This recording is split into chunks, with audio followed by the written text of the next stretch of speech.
लिए हम लोग मांग करते हैं माननीय नीतीश कुमार जी से कि कम से कम अमीरों के लिए ही आप मत काम करिए। पटना में क्यों नहीं सर्वे कराते? पटना में भी अधिकतर हमको लगता है 50% अवैध निर्माण है सब। बिहार सरकार भूमि सर्वे कराना शुरू कर दी है। देखिए, ये तो स्पष्ट है कि नीतीश कुमार की सरकार ले लीजिए या बीजेपी की सरकार ले लीजिए, इन लोगों का जो हम देखते हैं, इन लोग का एक्ट जो है, एक्टिविटी है, उससे ऐसा लगता है कि गरीबों को छोड़ेंगे नहीं और अमीरों को छुएंगे नहीं। ये जो सर्वे जो गांव में जहां पर पढ़े लिखे लोग नहीं हैं, जिसके पास कागज़ रखने के लिए घर नहीं है, सुरक्षित रखने के लिए, बाढ़ में दह जाता है, चोरी हो जाती है, और वैसे लोगों से शुरू कर दिया इन लोगों ने। पहले तो इनको सर्वे करना चाहिए था राजधानी पटना में, जैसे राजीव नगर की कॉलोनी है, इधर जो है खास महल का ज़मीन है, मंदिरी नाला के पूरब जितना भी ज़मीन है सब सरकार की ज़मीन है, और सब जो है दूसरे लोग कब्जा करके बैठे हुए हैं। फिर उसी तरह से आप रहिए राजीव नगर में, उसी तरह का बात है। सहदेव महतो मार्ग में है। पटना का लगभग समझिए कि 50% जो कॉलोनियाँ बसी हुई हैं, अगर सर्वे यहाँ से शुरू होता तब न हम मानते कि नीतीश कुमार बोल्ड आदमी हैं और सबके साथ न्याय कर रहे हैं। तो ये गरीब गुरबा जो अशिक्षित है, बेचारा गांव में रहता है, झोपड़पट्टी में रहता है, जिसको रहने के लिए घर नहीं है, वो जो उसको कागज़ कहाँ से सुरक्षित रख पाएगा?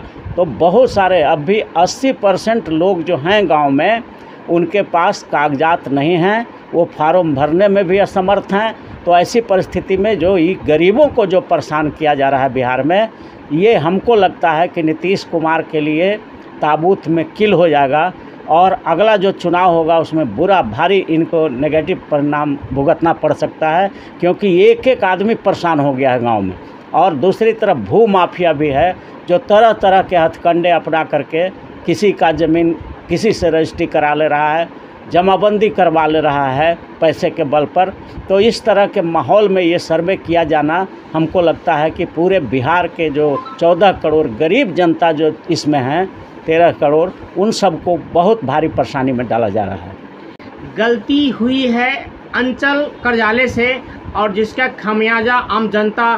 बिल्कुल अंचल कार्यालय ने पैसे के बल पर ऐसे नाम से जमाबंदी खोल दिया, रसीद काट दिया, लैंड पोजेशन सर्टिफिकेट दे दिया, जो वास्तव में उस ज़मीन पर है ही नहीं। और उस जमाबंदी के आधार पर बहुत सारे लोगों ने खरीद लिया ज़मीन। अब ऐसे में मल्टी लिटिगेशन क्रिएट हो जाएगा। जो ख़रीदा है वो भी फंस गया, जो बेचा है वो तो गलत किया ही है, तो गलत जमाबंदी बना, उसके आधार पर फिर बिक्री हो गया। तो ये बिहार में एक तरह से एनार्की हो जाएगा, लैंड एनार्की हो जाएगा। इसलिए ऐसी परिस्थिति में हम लोग का ये मानना है कि पहले इसके लिए एक प्लानिंग बननी चाहिए था, एक इंटेलेक्चुअल क्लास का एक मीटिंग होना चाहिए था, उसमें सभी लोगों का विचार लिया जाना चाहिए था कि किस तरह से इस सर्वे को कंडक्ट कराया जाए कि मल्टी लिटिगेशन न बढ़े और जनता में परेशानी जनता को न हो। गरीब से गरीब, अंतिम से अंतिम व्यक्ति, गांधी जी क्या कहते थे कि जब तक देश का अंतिम व्यक्ति खुशहाल नहीं हो जाएगा तब तक हम इसको विकसित भारत नहीं मान सकते हैं। तो अंत्योदय का उनका योजना था, तो उसको अनुपालन यहाँ करना चाहिए, क्योंकि गरीबतम व्यक्ति जो गांव का है, जो सबसे गरीब है, उसको हम लोग कैसे उसके ज़मीन का उसको सर्वे करके और कैसे उसको बसा दें, उसको पोजीशन दिला दें, ये महत्वपूर्ण कार्य था। लेकिन इन्होंने एक ही बार में सब टेकअप कर लिया, तो ये बड़ा मुश्किल काम होगा और इनके लिए भी आगे वाले चुनाव में बड़ी परेशानी का सबब बन सकता है।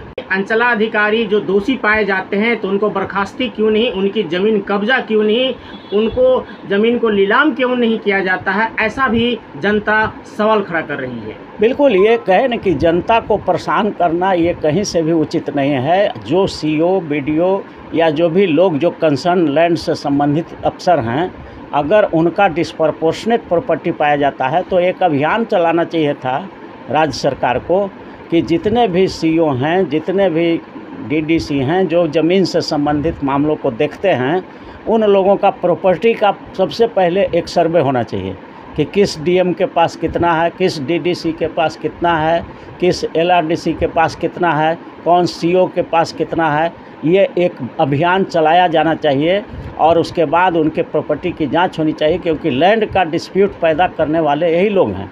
ये लोग पैसे के बल पर तरह तरह के काम किए हैं, जिसके चलते गरीब जनता काफ़ी परेशान हो रही है बिहार में। जनता को कहना है जो गरीब है उसको 3 डिसमिल ज़मीन देने की बात कही थी बिहार सरकार। अभी वो 3 डिसमिल ज़मीन मिला ही नहीं है और सर्वे का काम शुरू हो गया है। गरीब गुरबों को वहाँ से घर खाली करवाया जाता है, दुकान को तोड़ा जाता है। इस पे क्या राय है आपकी? देखिए, हमारे पास भी बहुत सारे लोग आते हैं कि हमको पर्चा मिला हुआ है, पर्चा मिला हुआ है और सीओ ने गरीब आदमी को पर्चा तो मिल गया, कानून बना हुआ है कि शहरी क्षेत्र में 3 डिसमिल और ग्रामीण क्षेत्र में 5 डिसमिल ज़मीन लैंडलेस और होमलेस लोगों को देना है। और इसके तहत जब रमई राम साहब मिनिस्टर थे तो उस पीरियड में बहुत लोग को पर्चा मिला भी था। जीतन राम मांझी के पीरियड में भी बहुत से लैंडलेस और होमलेस गरीब लोगों को मिला था, लेकिन वो उनके हाथ में पर्चा ही रह गया। और सीओ साहब को वो गरीब लोग पैसा नहीं दे सका, इसके वजह से उनका जमाबंदी नहीं ओपन हुआ और वो बेचारा पर्चा लेकर के घूम रहा है। अब आज जब सर्वे शुरू हो गया है तो उन लोगों को, सब लोग को कहा जा रहा है सीओ के द्वारा कि तो तुम्हारा ज़मीन नहीं है, पर्चा से क्या हो गया, पोजीशन तो है नहीं, ये अथी नहीं है, क्या कहते हैं, जमाबंदी नहीं है, तो आपका कैसे हुआ, रसीद नहीं कट रहा है। तो उसको हटाने का भी ये एक साजिश है कि जितना भी गरीब गुरबा सैकड़ों बरस से, 50 बरस से पर्चा ले करके और वहाँ पर रह रहा है, कमा रहा है, खा रहा है, वैसे गरीबों को ये लोग बेदखल करने का भी प्रयास कर रहे हैं और सीओ बड़ी कड़ाई से, सख्ती से उन लोगों से निपट रहा है। हमारे पास केस भी बहुत से लोग आकर के किए हैं, तो हाई कोर्ट में भी हम लोग फाइल कर रहे हैं कि इस तरह का पर्चाधारियों को जमाबंदी क्यों नहीं किया गया, क्यों उसको पर्चा जब सरकार ने दिया है, गवर्नमेंट ने दिया है, तो सीओ कौन होता है कि उस पर्चा पर उसका जमाबंदी और रसीद नहीं काटे। लेकिन पैसा नहीं मिला उसको, इसलिए नहीं काटा। तो हम ये नहीं कहते हैं कि सारे सीओ भ्रष्ट हैं, लेकिन उसमें अधिकांश जो हैं इसी तरह के हैं और एक गरीबों का पर्चा मिला है, किसी का जमाबंदी और रसीद नहीं कटा। ये बड़ा ही दुखद बात है। सरकार का स्कीम फ्रस्ट्रेट हो रहा है, इससे गरीबों में आक्रोश हो रहा है। पढ़े लिखे लोग हैं, उनसे बिहार सरकार डरती है। अगर नहीं डरती तो सबसे पहले वो पटना के सदर ब्लॉक है, प्रखंड है, वहाँ से सर्वे स्टार्ट करता। इस पे क्या कहना है आप? एकदम आप बिल्कुल सही सवाल कर रहे हैं। ये अमीरों की सरकार है, अमीरों के द्वारा है और अमीरों के लिए है। बीजेपी और इसका जो सरकार बनती है नीतीश कुमार का, तो ये हम तो जैसे कहा जाता है कि लोकतंत्र जो है जनता का, जनता के द्वारा जनता के लिए शासन होता है, तो हम इस शासन को कहते हैं कि यह अमीरों का, अमीरों के द्वारा अमीरों के लिए चलाया जा रहा शासन है, क्योंकि यहाँ पर गरीबों को काफ़ी परेशान किया जा रहा है।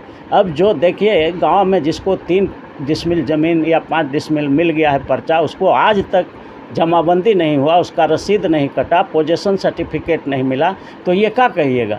ये बिल्कुल गरीबों को सताया जा रहा है, कानून का धज्जी उड़ाया जा रहा है। कानून बना दिए, पर्चा भी थमा दिए और एक्चुअल पोजीशन उसको मिला नहीं, उसको कागज़ बना नहीं, सीओ बनाया नहीं, तो आज बेचारा वो फिर बेघर होने के लिए, लैंडलेस होमलेस होने के कगार पर आ गया है।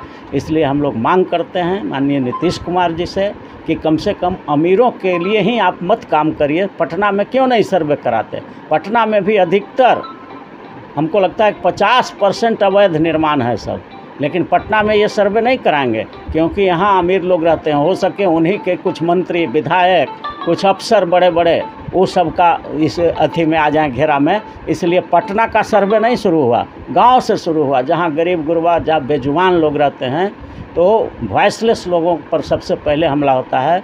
तो इसीलिए हम कहते हैं कि यह सरकार जो है अमीरों का, अमीरों के द्वारा अमीरों के लिए चलाई जाने वाली सरकार है और ऐसे लोग को सबक सिखाएगी जनता आने वाले चुनाव में।